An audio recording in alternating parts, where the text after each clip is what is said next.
यावेळी कर्नाटक राज्योत्सवाला पर्याय म्हणून काळा दिवस साजरा करण्यासाठी महाराष्ट्र एकीकरण समितीला कोणत्याही परिस्थितीत परवानगी देऊ नये अशी मागणी कर्नाटक रक्षा वेदिकेचे अध्यक्ष टी.ए. नारायणगौडा यांनी केली.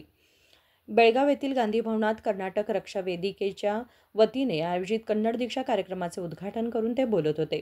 MES आता दात नसलेल्या सापासारखा झाला आहे. जर जिल्हा प्रशासन आणि पोलिसांनी त्यांना काळा दिवस साजरा करण्याची परवानगी दिली तर बेळगाव रणांगण बनेल असा इशारा त्यांनी दिला. ಕರ್ನಾಟಕದಲ್ಲಿ ಸಾವಿರಾರು ಮಠಗಳಿದ್ದಾವೆ, ಸಾವಿರಾರು ಧರ್ಮಕ್ಷೇತ್ರಗಳಿದ್ದಾವೆ. ಆ ಎಲ್ಲ ಧರ್ಮಕ್ಷೇತ್ರಗಳನ್ನ ಮಠಗಳನ್ನ ನಾವು ನೋಡಿದ್ದೀವಿ. ಆಗ ನಿಮ್ಮ ಬೆಳಗಾವಿಯ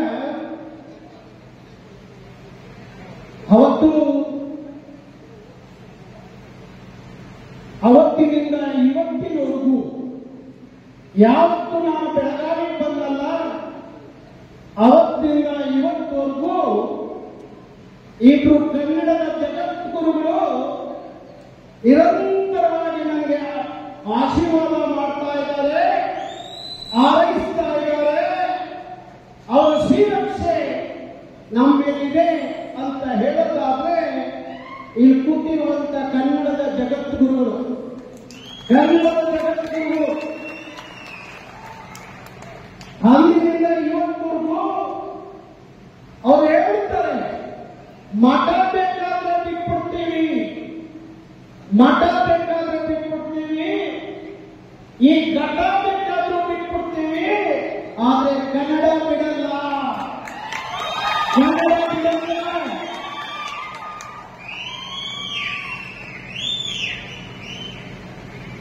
ಅಂತ ಜಗದ್ಗುರುಗಳು ಇಷ್ಟೊತ್ತಾದರೂ ಸಹ ನಮ್ಮ ಜೊತೆಯಲ್ಲಿ ಕೂತು ನಿಮಗೆಲ್ಲರಿಗೂ ಕನ್ನಡದ ದೀಕ್ಷೆಯನ್ನು ಕೊಡುವ ಮುಖಾಂತರ ನಿಮ್ಮಲ್ಲಿ ಕನ್ನಡದ ಸ್ವಾಭಿಮಾನದ ಕಿಚ್ಚನ್ನ ತುಂಬುವ ಕೆಲಸಕ್ಕೆ ಅವರು ಆರೈಸಿ ಆಶೀರ್ವದಿಸಿ ಈ ಕಾರ್ಯಕ್ರಮದ ದಿವ್ಯ ಸಾನ್ನಿಧ್ಯ ವಹಿಸಿರುವಂತ ಪೂಜ್ಯರಿಗೆ, ಅವರ ಪಾದ ಕಮಲಗಳಿಗೆ ನಮ್ಮ ಕೋಟಿ ಕೋಟಿ ನಮನಗಳು. ಬಂಧುಗಳೇ, ನನಗೆ ಬೆಳಗಾವಿ ಕಡೆ ಹೋಗುತ್ತೆ ಅಂದ ತಕ್ಷಣ ಸಾವಿರಾರು ಜನ ನನಗೆ ಫೋನ್ ಮಾಡ್ತಾರೆ. ಕೆಲವರು ಫೋನ್ ಮಾಡ್ತಾರೆ, ಅಣ್ಣ ನೀವು ಬೆಳಗಾವಿ ಕಡೆ ಹೋಗ್ತಿದ್ದೀರಿ, ನಾವು ನಿಮ್ಮ ಜೊತೆ ಬರ್ತೀವಿ ಕಣೋ, ನಮ್ಮನ್ನು ಕರ್ಕೊಂಡು ಹೋಗು ಅಂತ ಫೋನ್ ಮಾಡ್ತಾರೆ. ಕೆಲವರು ಫೋನ್ ಮಾಡ್ತಾರೆ, ಗೌಡ್ರೆ ಬೆಳಗಾವಿ ಕಡೆ ಹೊರಟಿದ್ದೀರಿ, ಬೆಳಗಾವಿ ಬಂದ ಮೇಲೆ ನಮ್ಮಂತ ಒಂದಷ್ಟು ಅಧಿಕಾರಿಗಳನ್ನ ನಿಮ್ಮ ಮನಸ್ಸಲ್ಲಿ ಇಟ್ಟುಕೊಂಡು ಸುರಕ್ಷಿತವಾಗಿ ಬೆಳಗಾವಿ ಬಂದು ಹೋಗುವ ಹಾಗೆ ನೀವು ನೋಡಿಕೊಳ್ಳಿ ಅಂತ ಹೇಳ್ತಾರೆ.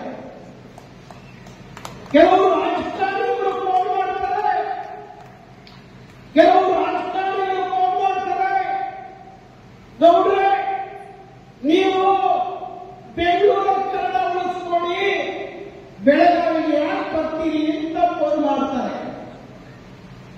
ಈ ತರ 3 ತರದ ಫೋನ್ ಬರುತ್ತೆ.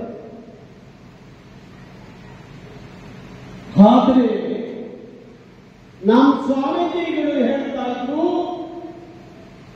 ಯಾವುದೇ ಒಂದು ವಿಚಾರವನ್ನ, ಒಂದು ಸನ್ನಿವೇಶವನ್ನ, ಒಂದು ಸಂದರ್ಭವನ್ನ ನಾನು ನೆನಪಿಗೆ ತರ್ತೇನೆ. ಸನ್ಮಾನ್ಯ ನಾಡು ಕಂಡಂತ ನಾಡೋಜ ಪಾಟೀಲ್ ಪುಟ್ಟಪ್ಪನವರು ಒಂದು ದಿವಸ ನನಗೆ ಕರೆ ಮಾಡ್ತಾರೆ,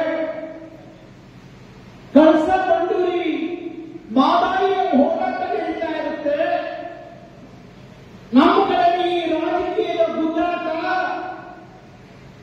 ಬಿಜೆಪಿ ಕರೆದ್ರೆ ಕಾಂಗ್ರೆಸ್ ಆಗಲ್ಲ, ಕಾಂಗ್ರೆಸ್ ನಾಯಕತ್ವ ಕೊಟ್ಟರೆ ಬಿಜೆಪಿ ಬಿಜೆಪಿಯವರಿಗಾಗಲ್ಲ, ಕಾಂಗ್ರೆಸ್ ಬಿಜೆಪಿಯವರು ನಾಯಕತ್ವ ತಗೊಂಡ್ರೆ ಜೆಡಿಎಸ್ ಆಗಲ್ಲ. ಗೌಡ್ರೆ, ಅದರ ನಾಯಕತ್ವವನ್ನು ನೀವು ತಗೊಳ್ಳಿ ಅಂತ ಹೇಳಿ ಪಾಟೀಲ್ ಪುಟ್ಟಪ್ಪನವರು ಫೋನ್ ಮಾಡಿ ಅವತ್ತು ಹುಬ್ಬಳ್ಳಿಯ ಗಾಜಿನ ಮನೆಯಲ್ಲಿ ಇದೇ ರೀತಿಯಲ್ಲಿ ಭಾರಿ ಬೃಹತ್ ಸಭೆ ಪಾಟೀಲ್ ಪುಟ್ಟಪ್ಪನವರು ವೇದಿಕೆಯಲ್ಲಿ ಮಾತಾಡಲಿಕ್ಕೆ ಇಟ್ಕೋತಾರೆ. ಮಾತಾಡಲಿಕ್ಕೆ ನಿಂತಾಗ ಅವತ್ತು ಪಾಟೀಲ್ ಪುಟ್ಟಪ್ಪನವರು ಮಾತಾಡಿದ ಮಾತೇನು ಅಂದ್ರೆ,